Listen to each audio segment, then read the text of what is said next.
Meus amados, meus irmãos, nós estamos de volta desta feita para mais um comentário, mais uma videoaula. Esse programa, como todos nós sabemos, ele é semanal. Toda semana nós estamos trazendo uma videoaula para auxiliar professores, superintendentes e alunos da nossa escola bíblica dominical.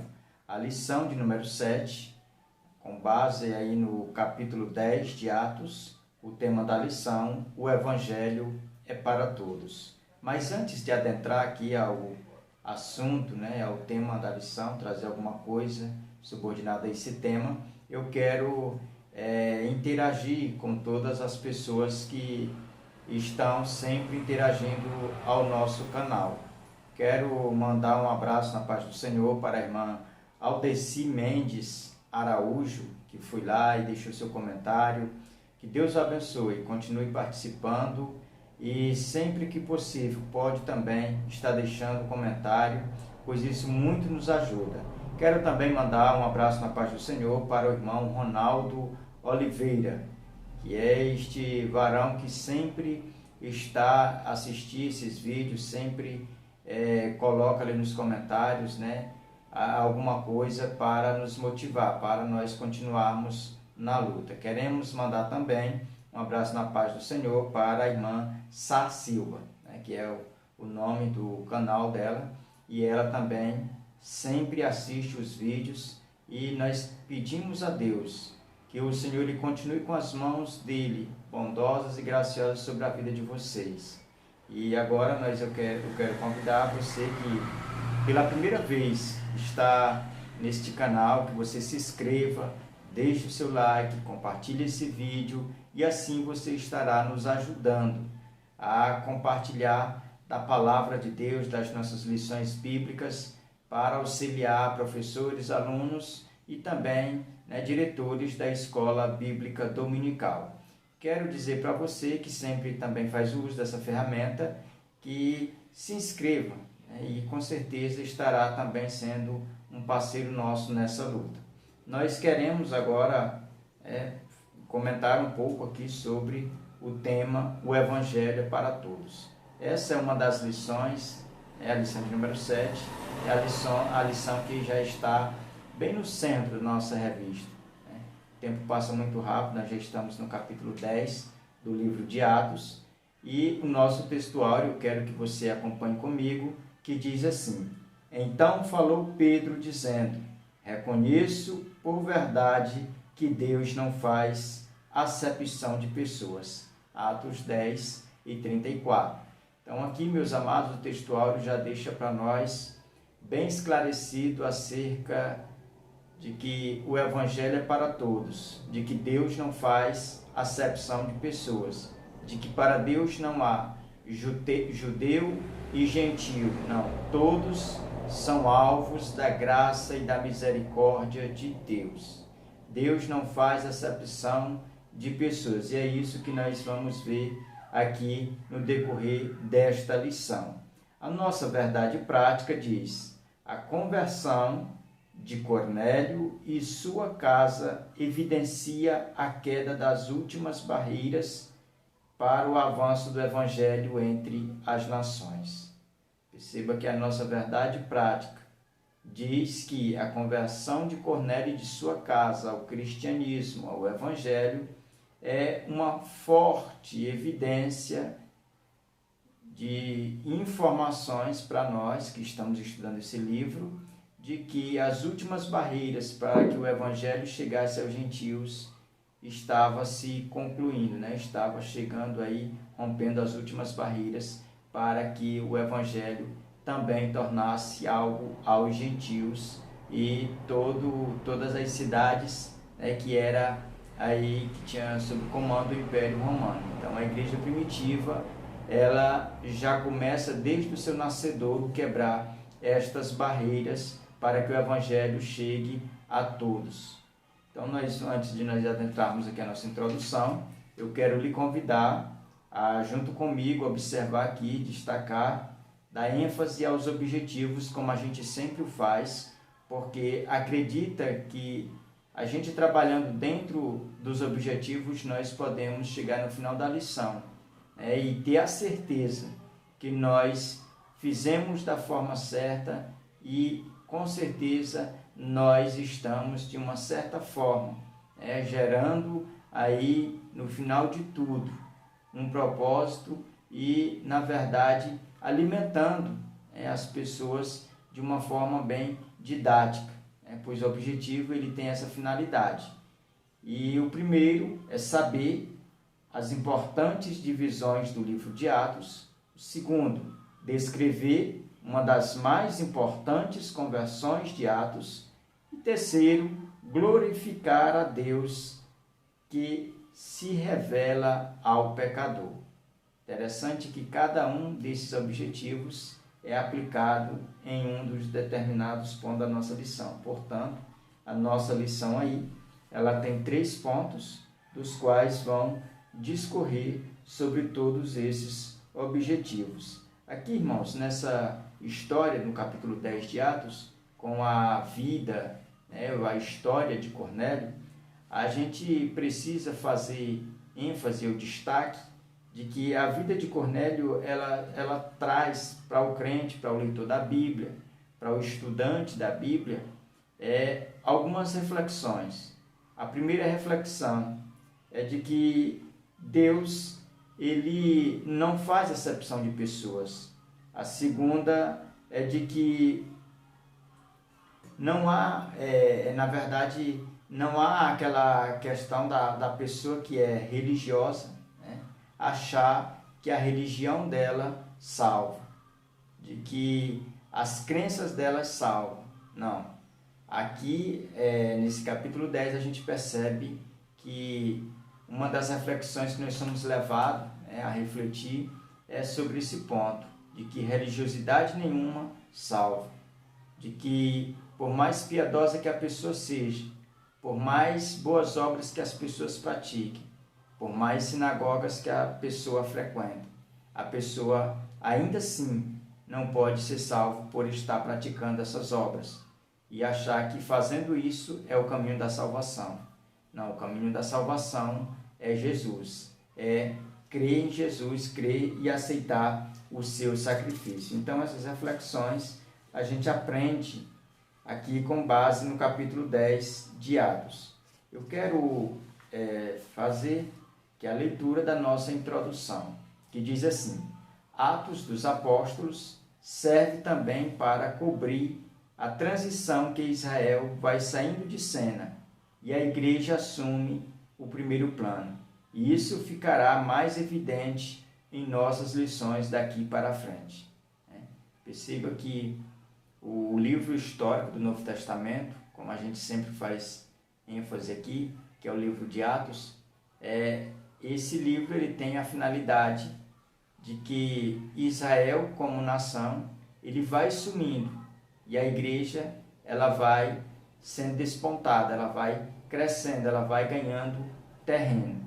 E já no final aqui do livro, do capítulo 28 de Atos, a gente percebe que Israel já, na verdade, quando se trata do cristianismo, ele já praticamente desapareceu. E só a igreja está no comando, porque o livro de Atos, ele descreve o crescimento da igreja primitiva, como a igreja primitiva alcançou esse, vamos dizer, esse sucesso na sua missão de evangelizar, missão de ensinar, missão de pregar a palavra.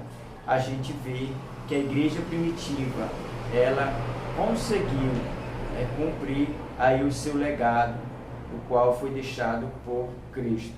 O primeiro ponto da nossa lição fala sobre o Evangelho para todos. E o comentarista aqui no primeiro tópico, tem 3 tópicos, o primeiro, ele vai destacar Enéas e Dorcas. Enéas foi alguém que Pedro, quando estava empreendendo aí a sua viagem itinerante, ele curou Enéas, e Dorcas é aquela irmã, aquela mulher, aquela que Pedro orou e ela ressuscitou. A gente, no tópico 2, vai falar sobre Cornélio. Mas antes eu quero só dar uma pincelada aqui nesse primeiro tópico que fala Enéas e Dorcas. Eu destaquei aqui o primeiro parágrafo que diz assim: o capítulo 10 de Atos é uma passagem importante, pois diz respeito à orientação de Deus sobre qual estrada devia ser trilhada pela igreja. Mais uma vez vemos o Espírito de Deus dirigindo ações da igreja. É muito interessante esse parágrafo nesse quesito aonde Deus é quem trilhava ou quem ditava a trilha para a igreja andar. Se a gente, quem sabe, parasse por aqui e ficasse olhando se, quem sabe, Pedro ou os demais apóstolos tivesse dirigindo essa trilha da igreja, talvez a igreja até hoje ainda estaria em Jerusalém. Ela não teria ido à terra dos gentios, mas o propósito de Deus era levar a igreja, era preparar a igreja a cada dia para que ela ganhasse o mundo, para que ela entrasse no terreno do inimigo, para que ela entrasse aonde os gentios e tivesse ali as vidas dos gentios transformadas pelo testemunho e pela pregação do evangelho por meio da igreja. Então a igreja ela avança com o propósito de evangelizar o mundo, mas é Deus quem está guiando ela, é Deus quem está dirigindo esta igreja. Eu ainda fiz destaque aqui no finalzinho desse tópico e me chamou muita atenção, e eu quero também fazer aqui destaque nesta videoaula que diz assim: a cura de Enéas e a ressurreição de Dorcas era Deus fazendo os preparativos para a entrada dos gentios na igreja. É interessante Pedro terminar sua jornada justamente em Jope. Foi ali que Jonas pegou o barco para fugir e não ter de pregar aos gentios. O que o comentarista faz destaque aqui, onde nós acabamos de ler, é Pedro nessa empreitada de pregador, de evangelizador itinerante, e ele termina essa viagem dele em Jope. E Jope aqui é feita, ou vamos dizer, contrastada com os dias de Jonas. Quando nós lemos o livro de Jonas, nós chegamos só a uma conclusão: é que Deus também não faz acepção de pessoas. O livro de Jonas, a mensagem é essa: Deus não faz acepção de pessoas. O mesmo amor, a mesma graça que Deus derrama sobre um judeu, Ele derrama também sobre um gentio. O mesmo propósito de Deus é que todos se arrependam e sejam salvos. Então a mensagem de Pedro, ela para nesse mesmo lugar aonde Jonas, ele desce de onde ele ouviu a palavra de Deus, a mensagem de Deus, a ordenança de Deus, e desce para Jope para pegar um barco para fugir da sua missão. E aqui Pedro está às portas da onde Jonas quis parar. Pedro está preparando, vamos dizer, as primeiras bases para que a igreja ela viesse também a crescer em números de gentios, ela viesse dar os primeiros passos na vida e na sociedade dos gentios. Perceba que o tópico de número 2 vai falar sobre Cornélio. Quem era Cornélio?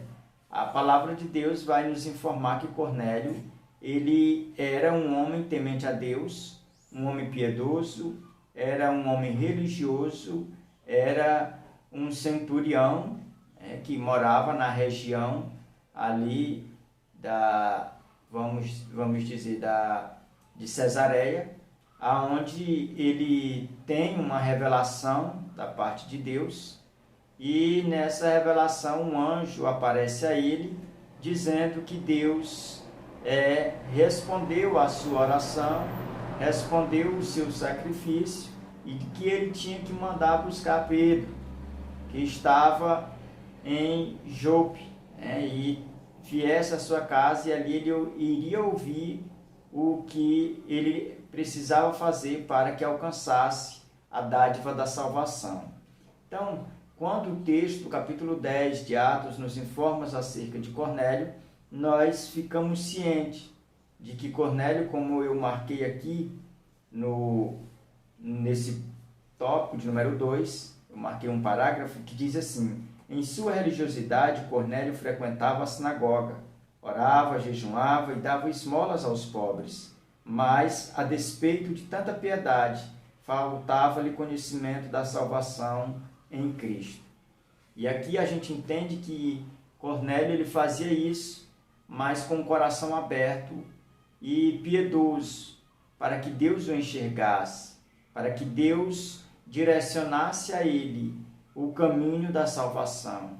E o interessante é que Deus ele manda um anjo, mas o anjo ele não vem com uma missão específica de evangelizá-lo, de pregar para ele, de dizer a ele o que deve fazer.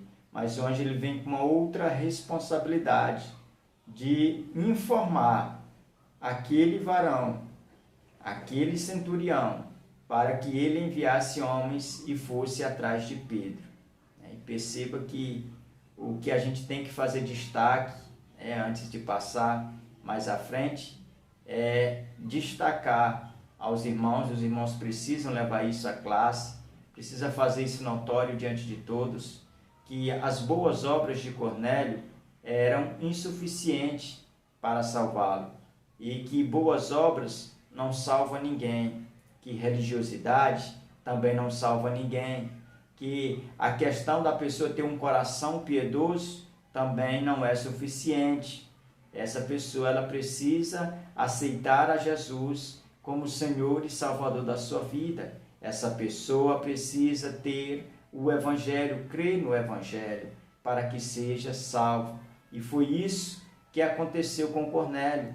A gente vai ainda no decorrer desta aula entender que Cornélio ele obedece à voz angelical que foi lhe direcionado. O terceiro tópico ainda desse primeiro ponto fala sobre a evangelização. Não é para anjos. Perceba que o que o comentarista ele quer destacar para nós aqui é de que a responsabilidade de evangelização é para os discípulos de Jesus, é para a igreja, é para homens. Perceba que os anjos aqui no livro de Atos, nesse capítulo 10, não é a primeira, vamos dizer, aparição de anjos, não. Na lição passada, nós já falamos sobre esse anjo que apareceu ali a Filipe e o direcionou ao caminho que estava entre Gaza e Jerusalém, onde o caminho estava deserto, na salvação do etíope.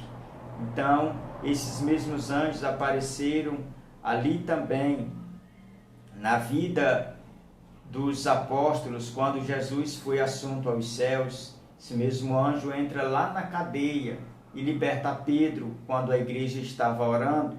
Então, os anjos eles aparecem, mas todas as aparições dele não têm nenhuma finalidade de evangelização, de pregar, de chegar para as pessoas e falar que Jesus quer salvá-las. Não. Os anjos eles têm um outro objetivo, eles têm uma outra responsabilidade diferente da igreja. A igreja é que tem que entender que a responsabilidade dela é evangelizar, discipular, anunciar, batizar em nome de Jesus. É responsabilidade da igreja. E eu e você como igreja, nós precisamos a cada dia mais ter a consciência de que nós somos chamados para fazer ou continuarmos esse cumprimento de pregar o evangelho a toda criatura. Eu fiz um destaque aqui ainda já no segundo parágrafo desse tópico, que diz assim: o método de Deus por excelência para anúncio do evangelho para a salvação é a igreja. Se a igreja falhar, Deus não tem outro método. Então perceba que a igreja ela é um instrumento de Deus para anunciar as boas novas. A igreja ela é um instrumento de Deus para anunciar a salvação. A igreja ela é um instrumento de Deus para ser usada para salvar vidas, para transformar, para que essas pessoas que ainda não conhecem Jesus, elas ouçam a respeito. E a responsabilidade é nossa, humana. É Deus aqui usando homens como instrumentos. O segundo ponto da nossa lição vai falar acerca da visão de Pedro. A visão espiritual que Pedro teve enquanto esse estava orando. Perceba que essa visão que Pedro tem, ela vem com um objetivo. E os objetivos que ela traz são os tópicos aqui que o comentarista coloca em destaque. Primeiro, esta visão destrói o legalismo. Segundo, a visão de Pedro, que Pedro teve, revela a vontade de Deus. E terceiro, a visão conduz à salvação. São esses três objetivos que a visão de Pedro teve essa finalidade, ou tem a finalidade de nos mostrar. A primeira é destruir o legalismo. Deus queria alcançar os gentios. Seu plano de salvação é para todos, mas a liderança judaica da igreja, aqui representada por Pedro, não estava preparada para isso. Perceba que o legalismo judaico, ele era um legalismo que escravizava. Pedro e os demais apóstolos, sendo judeus, eles ficavam sem forças, eles ficavam, vamos dizer que amordaçados, por não poder falar aos gentios. Mas quando ele tem essa visão, ele recebe ali a liberdade de anunciar o evangelho aos gentios, porque ele entendeu através daquela visão que Deus não faz acepção de pessoas, que o homem não pode tornar impuro aquilo que Deus santificou, que o homem ele não pode botar barreiras, colocar barreiras aonde Deus já colocou liberdade. Então, o legalismo ali judaico ele é quebrado naquele instante.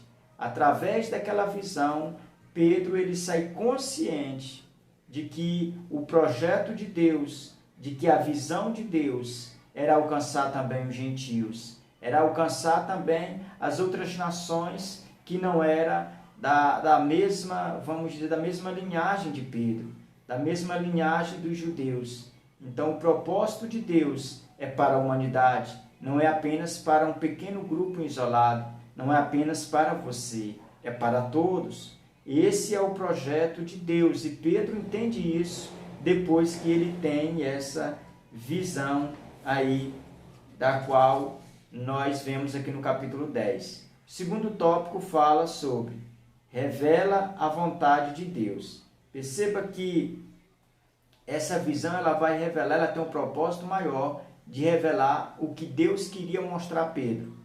É o grande interesse de Deus, que era a salvação dos gentios. Inicia dessa seguinte forma o nosso tópico. Deus deixa claro para Pedro qual era a sua vontade, mas ele era um instrumento inadequado. Interessante o que o comentarista faz destaque em dizer que Pedro era um instrumento inadequado. E talvez seja por isso o chamado de Paulo e reconhecimento que nós o temos por dizer que ele é o apóstolo dos gentios, porque na verdade ele era alguém que não fazia também essa acepção de pessoas. Ele entendia muito bem a plenitude da vontade de Deus em salvar a todos, em não fazer acepção de pessoas. O terceiro tópico conduz à salvação. E o início do tópico diz: o grandioso propósito de Deus é a salvação. Deus não mede esforços para isso. Caminha em direção do homem sedento para revelar a sua vontade. Perceba que o interessante é que o Evangelho ele não faz distinção entre judeus e gentios, entre ricos e pobres, entre homens e mulheres, entre letrados e analfabetos. O Evangelho ele é capaz de quebrar barreiras, de quebrar muralhas, e grilhões, tabus religiosos, preconceitos humanos para salvar pessoas. O Evangelho, ele é Jesus Cristo, é o sacrifício de Cristo, é a cruz de Cristo estendida da humanidade a Deus, onde todos podem achegar-se a Deus por intermédio do sacrifício de Cristo. Terceiro ponto da nossa lição fala a confirmação de Deus. E eu marquei aqui a introdução do ponto que diz: o derramamento do Espírito sobre os ouvintes de Pedro na casa de Cornélio foi uma espécie de tira-teima, para que ninguém duvidasse do que Deus estava fazendo. Não aceitar isso seria opor-se a Deus, levantar-se contra Deus, se colocar na frente da obra de Deus. Então é interessante que o ponto da nossa lição de número 3, falando sobre a confirmação de Deus, a gente aprende 3 objetivos, que são os tópicos. A primeira lição que nós aprendemos, a rendição de Pedro, como Pedro aceita acerca dessa confirmação. Segundo, derramar do Espírito. E o terceiro, o batismo nas águas.